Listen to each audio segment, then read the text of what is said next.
Ito guys, ang nabili namin sa tindahan.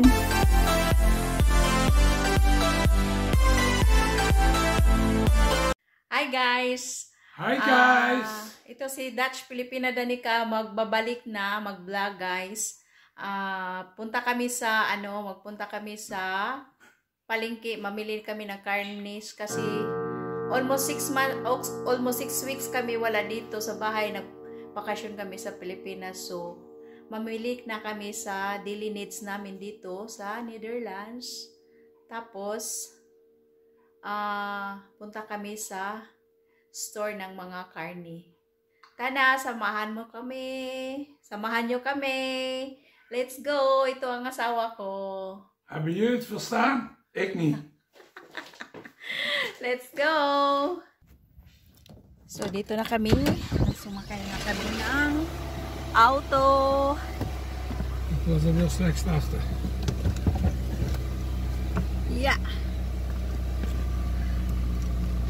Mainit pa rin at hindi pa malamig dito. Hallo. What we do first, full tank na the Belgium. And then punta kami sa palengke o sa store ng mga karni. So ipakita ko sa inyo so malapit na kami. Whereby na? Malapit na kami sa store ng mga karni. Maganda ang weather dito. Hindi kagaya last week na umuulan palagi. Walang araw. Ngayon may sun talaga. So yun. Yun. Ito na ang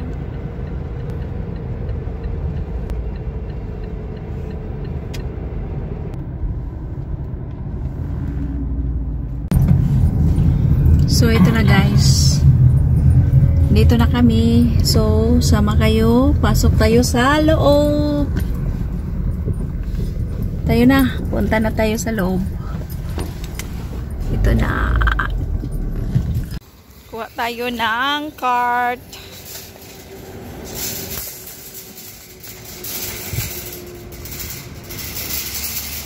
Punta tayo sa loob.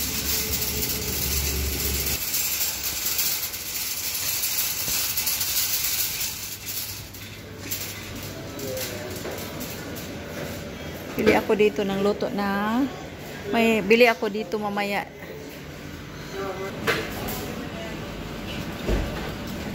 So ito na guys, nagbili na nandito na kami sa loob ng karni. So dito na tayo sa loob. Tapos nagtingin-tingin muna kami kung anong bibili namin na karni. Kasi pag magpunta kami dito, marami kaming bibilihin. Pero mostly, karni ng manok ang bibilihin namin. So, nagtingin-tingin muna kami kung ano ang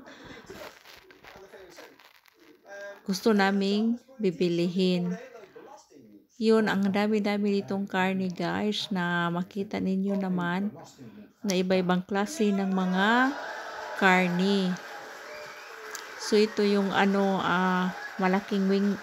malaking store dito na magbenta ng mga karni at saka mayroon ding mga ibang pagkain dito lalo na sa mga isya na pagkain. So ito guys, nakakita ako ng tiil ng baboy. Gusto ko din tong sabawin. So binili ko na yung isang box o isang na dalawa ang nasa loob. So, binili ko siya kasi ginawa kong sabaw.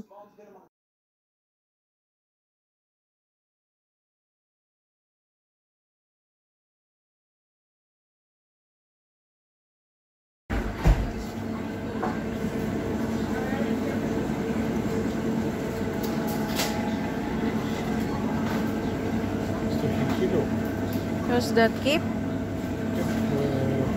So ito guys, dito mayroon din silang mga gulay. So nagtingin ako ng mga gulay kung anong bibilihin ko para pang sabaw.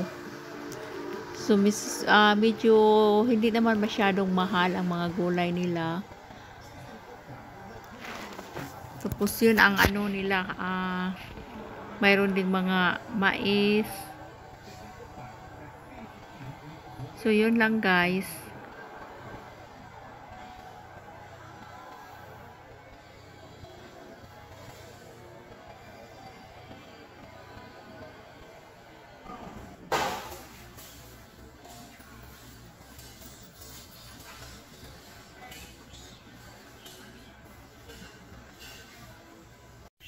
Ito guys, ang nabili namin sa tindahan.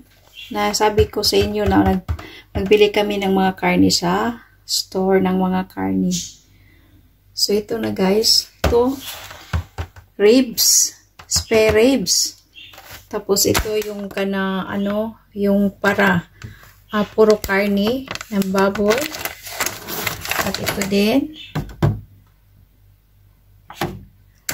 At saka ito, manok siya. Manok na walang buto. Karne ng manok. At siya mayroon pang ito. Mayroon pa ipakita ko sa inyo. Ito, sausage. Kasi gusto din ni Danica yun.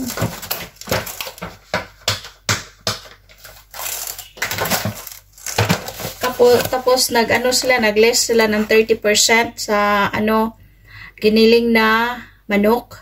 Kasi manok ang gagamitin namin kung magawa kami ng pasta or spaghetti. So ito, nag 30% less sila. So bumili ako ng dalawa. So nagbili kami ng dalawa for this week. Tapos gusto kong kumain ng sabaw na may sabaw. So tiil na siya ng baboy pero putulin ko yung mga feet niya. Tapos ito lang ang gagamitin ko para pang soup lang. Pero mayroon naman akong na pang soup ito. Ito talaga ang pang soup na gagamitin ko. Pero mag-try ako ng tiil ng baboy. Tapos pag ayaw ko ng tiil ng baboy, so ito ang gagamitin ko sa susunod na gumawa ako ng soup. Kasi gusto ko talaga ng sabaw. Galing pa kami sa Pinas hanggang ngayon hindi pa ako nakakain ng sabaw kasi nagkasakit kami pagdating namin dito. Nagkasakit kami, may lagnat, may ubo. So, kaya nga hindi kami nakapamili ng 2 weeks. So, ito, nagbili lang kami ng mga for daily needs. Mga vegetables, tapos soup talaga ang hinahanap ko pero yun nga walang makabili sa akin. So ngayon na kami nagbili nito. So ito guys, kung nagtaka kayo bakit bumili kami ng maraming karne, ilagay namin dito sa freezer. Tapos yun yung hindi na kami bumili ng mga karne every week kasi mayroon na kaming karne. Tapos ang bibilihin na lang namin isda na lang. Kasi ito, hindi naman kami everyday magkain ng karne. Kumain din kami ng isda. Tapos, gluten, vegetables. So, nagbili din ang asawa ko nito. Kasi, gusto niya daw ito. Masarap ito. Gawin niyang, i-bake lang niya, saka lagyan ng butter. Tapos, mayroon pa itong sausage kasi gusto ni Danica itong sausage pag kumain siya ng french fries. So, ito guys, bumili ako ng paksoy para gawin ko ng gawin kong sabaw. Tapos bumili ako nito, simple na sabaw lang ang gagawin ko kasi ako naman lang ang kumain. Tapos bumili ako ng mais. Tapos kami ng chicken feet. So ito lahat guys, iripak ko ito ng plastic. Tapos ilagay namin sa freezer lahat. So iripak ko ito sa isang plastic. Ito magripak ako ng 4 na pieces, ilagay ko sa plastic. So ipakita ko sa inyo guys. So, itong plastic guys na gamitin ko. So, ito guys. Isa, dalawa, tatlo, apat. Apat na piraso ang ilagay ko sa isang plastic, guys. Tapos, kasi tatlo lang kami. Ito.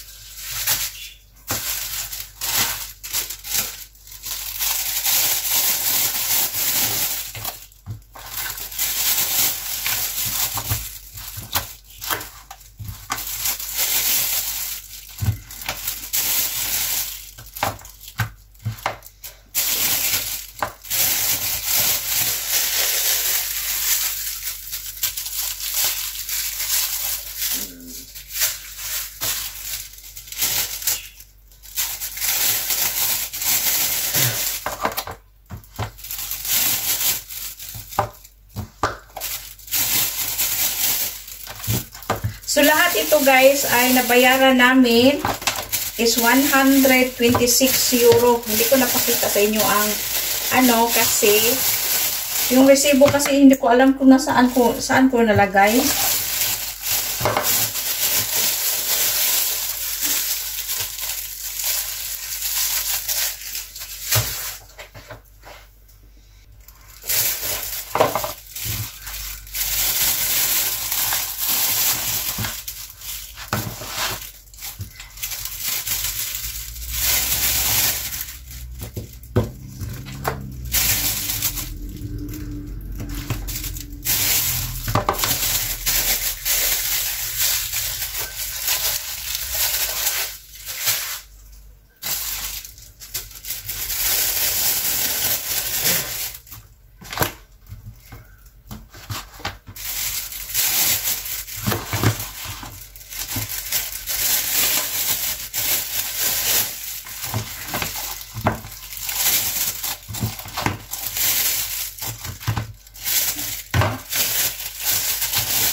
So, ito siya, guys. 5 plastic siya. Tapos, ito na naman ang ribs. Tapos, gawin kong sabaw.